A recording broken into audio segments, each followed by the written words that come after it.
नमस्कार दोस्तों, आज हम बात करने वाले हैं बिहार के एक नए सीएम जो कि जिसका नाम है प्रशांत किशोर, जिनका लक्ष्य है कि बिहार का सीएम बनना नहीं, उनका लक्ष्य एक ही है कि बिहार के लोगों को एक अच्छे सीएम बनाने की चेष्टा रखते हैं। बस यही सोचते हैं कि आप एक अच्छे सीएम को चूज़ करो, बिहार में एक अच्छे सीएम ला ताकि बिहार के विकास के बात करें।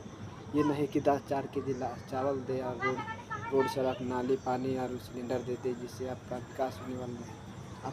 आपके गांव का विकास होगा, घर का विकास होगा, लेकिन आपके खुद का विकास कब होगा, आपके नज़रिए का विकास कब होगा।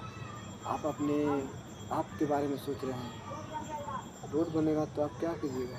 अगर आपके सामने अगर नहीं बनेगा घर के आगे, तो क्या आप विकास को मानेंगे? क्या हाँ विकास हुआ है? जब तक आपके घर के आगे रोड नहीं बनेगा, आप नहीं कहिएगा कि मेरे गांव में चाहे मेरे शहर में विकास हुआ है। जब तक आपके गांव में विकास नहीं हो रहा, तब तक आप कहिएगा कि विकास हुआ ही नहीं है, मेरे गांव में कुछ हुआ ही नहीं है। अगर वही बगल के गांव में हो गया तो आप कहिएगा कि मेरे यहाँ काम ही नहीं हुआ है। यहीं से आपको पता चलता है कि आप नेता को तो चुने थे आपने, वहाँ के भी नेता को आपने, वहाँ के लोग भी वो लोग अपना नेता चुना था। वहाँ के लोग जहाँ विकास हुआ है आपका वो भी नेता चुना था, लेकिन आपने जो नेता चुना है वो भी आपने ही नहीं चुना था, लेकिन वह उसके यहाँ विकास हो गया, लेकिन आपके यहाँ नहीं हुआ। रीज़न ये नहीं कि आपने उसको वोट कैसे दिया। वोट आपने किस आधार पे दिया था? 5 केजी राशन के नाम पर। और क्या दिए किसके नाम पर? यहाँ वही रैली में मतलब वोट दिए थे कि मैं आपको वो 500 रुपया या 1000 रुपया या 2000 रुपया आपको दिया था, तो आपने उसको वोट दिया। अपने जाति के नाम पर कि आप मेरे जाति का है तो मैं उसको, अपने जाति का है तो मैं उसको वोट दूंगा, मेरी जाति का है मेरा सपोर्ट करेगा। लेकिन आप ये बता दीजिए, आपने राशन के नाम पर दिया, राशन में घोटाला हो रहा है। 5 केजी अनाज के नाम पर आपको 2 4 केजी अनाज दिया जा रहा है। अब आपने जाति के नाम पर दिया, तो आप ये बताइए कि आपके जाति का नेता है, आपके लिए क्या सोचा है? ज़्यादा वही जब भी विकास की बात आई तो आपके यहाँ सबसे पहले काम किया, और अदर जहाँ है वहाँ पर थोड़ा सा लेट से काम किया, लेकिन हर जगह काम किया। वो भी नाला हो चाहे रोड हो, जो भी आपने कहा कि मैं आपकी जाति का हूँ, ये जाति देख के नहीं किया, क्योंकि वो आपको जानता है मेरी जाति का है। नेता भी जानता है, आप भी जानते हैं ये मेरे जाति का है। और यहाँ के बिहार के लोगों का एक ही कंसेप्ट है, मेरी जाति का है तो मेरे यहाँ काम करेगा। और मैं उसको अगर थोड़ा सा भी, उसके नेता भी जानता है कि मैं अगर इनके लिए थोड़ा सा भी काम कर दूँ ना, तो ये मेरे पीछे पीछे आ जाएंगे। इसलिए आपके यहाँ सबसे पहले काम किए।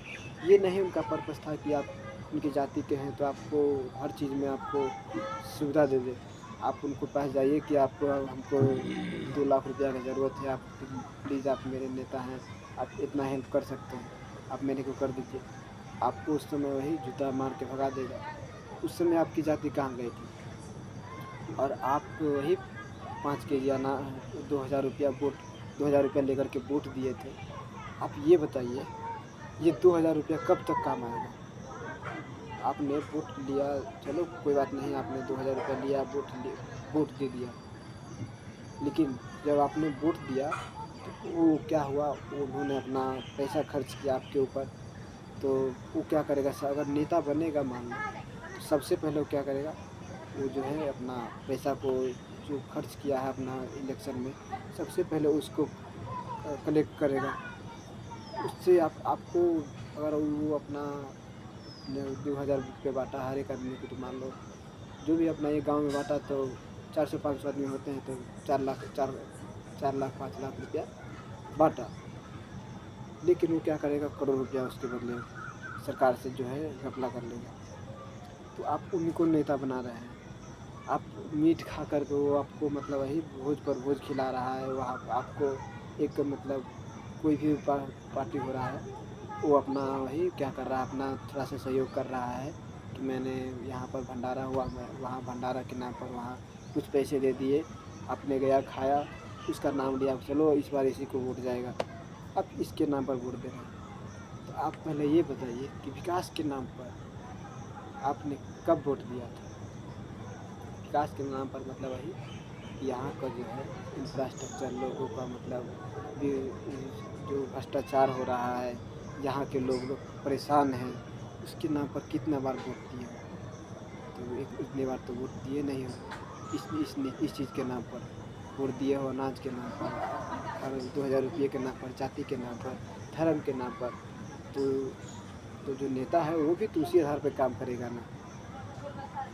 तो ही आप इस चीज़ को आप अपना थोड़ा-सा कोशिश कीजिएगा इस बार कि अगर आप नए इस बार जो सीएम बना रहे हैं, चाहे नेता बना रहे हैं आप अपने एरिया का, तो आप इस बात पे गौर कीजिएगा कि मेरा बेटा है, मैं वोट कर रहा हूँ अपने नेता को, कि चलो इस बार मतलब मेरा नेता विकास करेगा। लेकिन आपका बेटा वो सीएम आपके बिहार में ही है, जिसको आपने वोट किया वो जीत गया, लेकिन आपका बेटा, आपका पति किसी और स्टेट में है। आप तो जान ही रहे हैं कि आप मतलब वोट दिए, आपका वोट का कीमत तो जान ही रहे हो अपना, लेकिन आपका जो वोट का कीमत 2000 रुपये में बेच रहे हो, मीट खाने के चिकन खाने पर बेच रहे हो और जाति के नाम पर बेच रहे हो। वो वोट क्या हो बेच रहे हो तुम? अपना वोट विकास के लिए नहीं दे रहे हो। अपना विकास जो आपके एरिया में विकास हो, आपके लोग सुरक्षित रहे, आपके परिवार और एरिया वहाँ के गांव समाज सुरक्षित रहे, इस पर कोई नहीं वोट दे रहा। जो बात रहा चोरी हो गया या मारामारी हो गया, ये तो होना ही है। आप हर जगह एरिया में किसी भी जगह आप देख लीजिए, ये तो होना ही है। लेकिन इसको कंट्रोल करने के लिए यहाँ वहाँ के इंफ्रास्ट्रक्चर को चेंज करना है, यहाँ कुछ फैक्ट्री लगाना है, ताकि जो यहाँ के लोग हैं कहीं और जाके काम कर रहे हैं, वो लोग वोट नहीं दे पाते हैं। अब वो वोट नहीं सोचते हैं कि चलो वोट देना भी चाहे, आखिर वोट दे किसको? वोट देने के बाद भी उनको कोई फ़ायदा ही नहीं है। जो मतलब जॉब कर रहे हैं, जो भी वहाँ अदर स्टेट में जा कर के काम कर रहे हैं, वो वही काम करेंगे। तो क्या वोट देने से उनको कोई प्रॉफिट है? आप उन लोगों को प्रेफर करना चाहेंगे कि वो वोट आकर के दे बिहार में? वो 1000 किलोमीटर दूर रह कर के या 1000 किलोमीटर दूर रहते हैं और वो बिहार में आकर के वोट दे, उसके बाद अपना जहाँ रहते फिर से वहीं चले जाए। अगर आप वोट दिए हैं तो आप अपना चाह सकते हैं कि हमने वोट दिया है तो चलो हमारे नेता है जो अपना किसी भी तरह से मतलब जब उनको फंड मिले, या तो फंड नहीं मिला हो तो कंपनी को किसी तरह से मतलब अदर, क्योंकि उनके पास एक पैरवी आ जाता है नेता बनता है तो एक काम तो कर सकते हैं कि चलो मैं इनको तो अपना पैसा अपने घर से नहीं दे सकता, लेकिन फैक्ट्री है, फैक्ट्री का जो ब्रांच है कहीं और खुल रहा है, एक एरिया में है 4-5 खुल रहा है, आप वहाँ तो चेंज करवा सकते हैं कि हाँ चलो आप एक बात है, वहाँ खुल रहा है, चलो मेरे एरिया में भी एक खोल लो, ताकि मेरे यहाँ के जनता खुश रह सके, मेरे यहाँ की जो जनता है, यहाँ के लोगों को रोज़गार मिल सके। तो इस बात पे तो वोट दिया नहीं, तो और इस बारे में जनता सोचेगी भी कैसे? और जनता नहीं सोचेगी तो वहाँ के नेता कैसे सोचेगा? जब नेता नहीं सोच रहा है तो फिर आप विकास की बात सोच ही कहाँ रहे हैं? तो यही कहते हैं जब आप नेता इस बार अगर आप वोट देने आए तो आप उनसे एक बात पूछिएगा, क्या हमारे एरिया का विकास शिक्षा व्यवस्था बहुत मजबूत है कि यहाँ के लोग पढ़ने के लिए अदर स्टेट जा रहे हैं? अपने बिहार सरकार बोलती है कि मैं यहाँ का विकास इतना कर दिया हूँ, यहाँ का शिक्षा व्यवस्था पे इतना पैसा इन्वेस्ट कर रहा हूँ, तो आखिर व्यवस्था का जो इन्वेस्ट कर रहे हैं, आखिर वो पैसा जा कहाँ है? वो लोग कर क्या रहे हैं कि मतलब आपने इन्वेस्ट किया, मान लो 1000 करोड़ इन्वेस्ट किया, लेकिन बिहार में तो विकास उतना दिखा नहीं। जब आप इन्वेस्ट किए हैं, सबसे पहले तो ये एक चीज़ करना आपको ज़रूरी था कि बिहार से भ्रष्टाचार को ख़त्म करना था, क्योंकि जब ये रहेगा तो बिहार के विकास तो सोचो, यहाँ के लोग भी नहीं सुधरेंगे। भ्रष्टाचार जब तक नहीं हटेगा, क्योंकि जब तक भ्रष्टाचार है, यहाँ के लोगों के दिमाग में अलग ही लेवल का यहाँ के लोगों को ठगने का, यहाँ जो जिसको पास भी मौका मिलेगा लूटने का, हर कोई चाहेगा कि मैं इस बार बिहार को लूट लूँ। क्योंकि जो लालू यादव है उनके बारे में आपने सुना होगा, शुरुआत से ही पहले तो खुद राजा बने, फिर अपनी रानी को राजा बनाए, अब वो क्या कर रहा है कि वो अपनी बेटी को भी राजा बनाए, रानी बनाए, सॉरी, अपनी बेटी को भी रानी बनाए, अपनी पत्नी को भी रानी बनाए।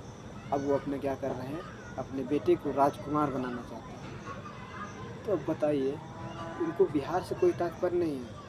उनको तात्पर्य है कि मेरा बेटा, मेरी बेटी जो भी हो, अपना एक अच्छा पोस्ट ले, बिहार के लिए एक गौरव गौरवपूर्ण गौरवपूर्ण बने, यहाँ के लोग इनका सम्मान करें। क्योंकि पता है, अगर बिहार लालू यादव जो भी है अपना सब कुछ कर रहे हैं, सिर्फ इसी आधार पर कर रहे हैं कि मैं और मेरा बेटा जो भी है अच्छी तरह से एक अच्छे परिवार के रूप में जाने जाए। तो जानते हैं कि मैं एक काम गलत कर दिया हूँ, जो चारा घोटाला में मैंने 960 करोड़ रुपये मैंने घोटाला किए हैं, उसका हर्जाना मैं भर नहीं सकता, क्योंकि जेल में मतलब अपना कर दिया, जेल मतलब हो गया मेरा। लेकिन फिर भी वो सोच रहे हैं कि बिहार को एक बार फिर से एक मौका दिया जाए, ताकि मैं फिर से एक बार लूट सकूँ। अब वो तो जान ही रहे हैं कि आपको लगेगा कि इस बार नहीं लूटेगा, लेकिन वो अंदर अंदर काम होता है वो सब। तो इसलिए कह रहे हैं कि इस चीज़ पे विश्वास मत कीजिए। आप सोच रहे हैं कि मैं कर रहा हूँ, लेकिन यहाँ के लोग, आपको पता नहीं है कि किस तरह से आपको लूटने की कोशिश कर रहे हैं। क्योंकि आपने देखा होगा कि जब भी आपको विकास की बात आई, तो विकास के नाम पर तो वही यहाँ का जो कंपनी था, फैक्ट्री था, वो भी बंद हो गया। लालू यादव के समय में ही सब जो फैक्ट्रियाँ, बहुत सारी चीनी मिल था, चल रहा था, कम से कम यहाँ के लोगों को, कुछ लोगों को रोज़गार मिल रहा था, वो सभी बंद हो गए। बस उन्हीं के कारण आज जो मतलब बिहार में चल रहा है, बस उन्होंने ही जो अपना जंगल राज चलाया था, उनमें इतने सारे फैक्ट्री बंद हो गए, कारखाने बंद हो गए। और यहाँ का जो फैक्ट्री तो काम करने के लिए सोचेगा कि मतलब चलो यहाँ पर अच्छा मतलब काम करने वाले मिल जाते हैं, यहाँ का माहौल भी अच्छा है। तो माहौल देख करके ही वो लोग कोई भी कंपनी इन्वेस्ट करेगा, चलो यहाँ फैक्ट्री लगाते हैं। फैक्ट्री लगाएगा कहाँ, जहाँ यहाँ जंगल राज है, यहाँ लूटपाट होता है, तो लोग अपना तो सिक्योरिटीज़ देख के ही मतलब अपना जो भी इन्वेस्ट करेंगे। अब वहाँ चलेगा ही नहीं, तो अब अपने आप को कैसे इस तरह से अब मतलब सोचेंगे कि हाँ अब यहाँ फैक्ट्री खोल सकें। यही कारण है बिहार के विकास के बाधक एक लालू यादव को आप सबसे पहले मान सकते हैं। वो 20 साल 25 साल से वो सारा शासन किए बिहार में। उसके बाद ये नीतीश कुमार, जिसके बारे में तो समझ रहे हैं कि उनके दिमाग ही काम नहीं करता है, वो अपने बिहार के शासन के लिए फिर से बोल रहे हैं कि एक बार मौका दीजिए फिर से। अब उनको शासन के लिए तो चाहिए, मौका दे दिए, लेकिन पर वो अपना काम वही नहीं कर रहे हैं। शुरू में काम किया था, मैं मानता हूँ, क्योंकि लालू यादव के समय में काम किया था, कम ही काम किया लेकिन काम किया। क्यों? क्योंकि लालू यादव के समय में क्या था, बिहार में कुछ काम ही नहीं हुआ, काम हुआ भी तो वही बस लूटपाट के नाम पर ज़बरदस्ती, मतलब जो भी हो, जो भी काम हुआ, उसमें भी क्या हुआ, लूटपाट हुआ, लोगों को ज़बरदस्ती मतलब वही घपला कर लिया गया। क्योंकि जिसको मिला पावर, पहले तो सरकार ही लूट लिया, उसके बाद फिर मतलब उसके नीचे वाले हैं, वो खुद भ्रष्टाचार है, तो उन्होंने सबसे पहले वो भी लोग सोचे कि चलो लूट लेते हैं। उसके बाद क्या हुआ, उनकी सरकार ख़त्म हो गई, फिर भाजपा की सरकार आई तो वही उन्होंने क्या किया, अपना सोचा कि चलो कुछ काम कर देते हैं। तो 5 साल उन्होंने क्या किया, अच्छा काम किया, तो फिर से मतलब वही उनको वोट मिला कि चलो अच्छा काम किए हैं तो इनको एक बार सरकार बनाया जाए। फिर से दोबारा बनाया, तो जब देखा कि दोबारा बन ही गए हैं, तो वही फिर क्या किया, शुरुआत में एक साल अच्छा से काम किया, फिर जब वही देखा कि चलो बिहार का जो भी हो, जितना काम करना था मैंने कर दिया, अब हो गया, अब इतना ही था, अब आगे मैं भी अपना आराम से सोता हूँ, मैं अपना बिहार के लोग भी सोए हुए हैं, क्यों इनको जगाओ। तब से मतलब वही नीतीश कुमार भी अपना सब कुछ चेंज कर दिए। उसके बाद फिर वही आज हुआ कि अगर बिहार के विकास के लिए बस थोड़ा मोड़ा सोचना जो हो, 7 निश्चय योजना के बारे में, बिहार के जो विकास के लिए आए थे ये प्रशांत किशोर, स्ट्रेटजी इन्होंने बनाया था कि बिहार में 7 निश्चय योजना पूरे 5 साल में इसको इम्प्लीमेंट करना है पूरे बिहार में। फिर भी देख लीजिए पूरा बिहार में अभी तक ये इम्प्लीमेंट नहीं हुआ। बोला गया था क्या कि यहाँ का भत्ता योजना रहना चाहिए, भत्ता योजना में चलो दे दिया। अब 1,000 रुपये में आप युवा को क्या कर सकते हैं? आप उनको अगर आप यहाँ फैक्ट्री लगवाते, यहाँ फैक्ट्री वगैरह रहता तो शायद ये भत्ता योजना चलाने की ज़रूरत नहीं पड़ती। अब मैं क्या कर रहा हूँ आपने समझ रहे होंगे। भत्ता योजना तभी ज़रूरत पड़ता है जब आप रोज़गार नहीं है और रोज़गार के साधन भी नहीं है, तब जाके। अब तो न रोज़गार है न, अब 2 साल के क्या, अब ज़िंदगी भर यहाँ रोज़गार नहीं मिल सकता। जब तक अगर 100 बार ठोकर नहीं खाएगा तब तक यहाँ रोज़गार नहीं मिल सकता है। और उसी के बाद पलायन होता है, तो वहाँ जा कर के वहाँ पर बिहारियों को मतलब अलग तरह से बिहेव किया जाता है। यहाँ के लोगों को मतलब वही गलत प्रताड़ना की जाती है। वहाँ लोगों को बिहारी के नाम पर उनको तरह तरह की बात बोलते हैं, जो भी करवाते हैं, जो यहाँ के लोग अच्छा से काम भी करते हैं और उनको गाली दिया जाता है। तो यही बिहार का विकास हुआ है। ये बिहार के लोग कहते हैं एक बिहारी 100 पे भारी। आप ये बताओ, एक गुजरात का आदमी इस हज़ार बिहारी पे राज कर रहा है, 1000 बिहारी को अपने काम में रखा है। यही बिहार का एक नियम है कि एक बिहारी 100 पे भारी। आप दिल्ली में जाइए, एक कंपनी में अदर स्टेट का जो भी हो, चाहे दिल्ली का भी हो, वहाँ का मैनेजर है, मैनेजर हर 1000 बिहारी को अपने अंडर रखा है, 1000 बिहारी को अपना अंदर काम करवाता है। और ये बिहार के लोग जो वही जाति के नाम पर वोट देते हैं, 5 केजी अनाज के नाम पर वोट देते हैं और मीट खा के वोट देते हैं। वही उनके रैली में थोड़ा सा अनाज दे दिया, थोड़ा सा पानी पूरी खिला देते हैं, सब्ज़ी खिला देते हैं, मिठाई खिला देते हैं, दारू दे देते हैं। तो ये लोग क्या होते हैं, खुश होते हैं कि मेरा इसी बार इसको सरकार बनाना चाहिए। और वहाँ जा कर के जो